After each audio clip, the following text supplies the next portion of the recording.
बदलापूर प्रकरणामधील आरोपी असणारे मुख्याध्यापक आणि दोन्ही ट्रस्टींना आता फरार म्हणून घोषित करण्यात आलेले आहे। पोलिसांनी या आरोपींचा शोध सुरू केलेला आहे। मुख्याध्यापक आणि दोन्ही ट्रस्टींनी निष्काळजीपणा केला असाही आरोप आहे। क्राइम ब्रांच आणि सायबर पोलीस या आरोपींचा सध्या शोध घेत आहेत। एसआयटीने या तिघांच्या निष्काळजीपणाच्या प्रकरणी त्यांच्यावरती गुन्हा दाखल केलाय।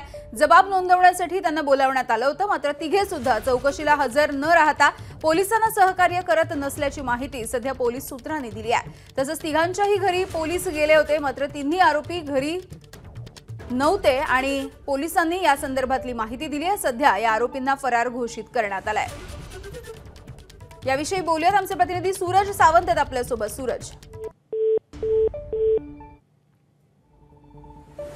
पुन्हा एकदा सूरज सोबत जोडलं जायचा प्रयत्न करूया, मात्र आताची ही महत्त्वाची बातमी आपण बघतोय। बदलापूर मधल्या एका नामांकित शाळेमध्ये दोन मुलींवरती अत्याचार झाल्याचं प्रकरण समोर आलेलं होतं। लैंगिक अत्याचार करण्यात आला होता आणि याच प्रकरणी आता शाळेचे मुख्याध्यापक आणि दोन्ही ट्रस्टी यांना पोलिसांनी फरार घोषित केलेला आहे।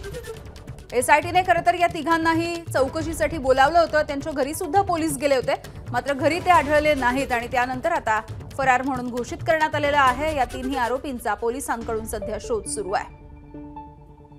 मुख्याध्यापक आणि दोन्ही ट्रस्टींवरती निष्काळजीपणाचा सध्या ठपका ठेवण्यात आलेला आहे आणि या प्रकरणी त्यांना जबाब नोंदवण्यासाठी बोलवण्यात आलेलं होतं।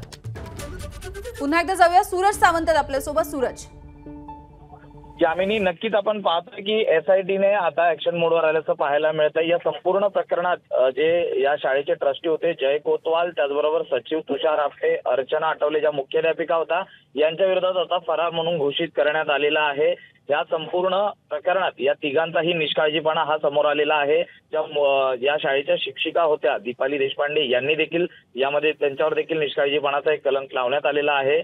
या संपूर्ण प्रकरणात यांनी याची माहिती आधी असताना देखील ही संपूर्ण माहिती लपवण्यात आली आणि 19 तारखेला हे संपूर्ण प्रकरण नंतर पुढे आलं। हे सिद्ध झाल्यानंतर एसआयटीने यांना तिघांवरती गुन्हा दाखल करण्यात आला होता। या तिघांनाही चौकशीसाठी बोलवण्यात आलं होतं, मात्र हे चौकशीसाठी उपस्थित राहिले नाहीयेत। त्याचबरोबर त्यांच्या घरी देखील पोलीस गेले होते, त्यावेळी देखील हे घरात मिळून आलेले नाहीयेत। पोलिसांना या संपूर्ण प्रकरणात कुठलंही सहकार्य या तिघांकडनं होत नसल्यामुळे आता त्यांच्या विरोधात फरारची घोषित जाहीर केलेला आहे आणि त्यांचा शोध हा देखील क्राइम ब्रांच आणि सायबरकडनं सुरू आहे। अगदी सूरज, धन्यवाद या सगळ्या माहितीसाठी। एबीपी माझा, उघडा डोळे बघा नीट।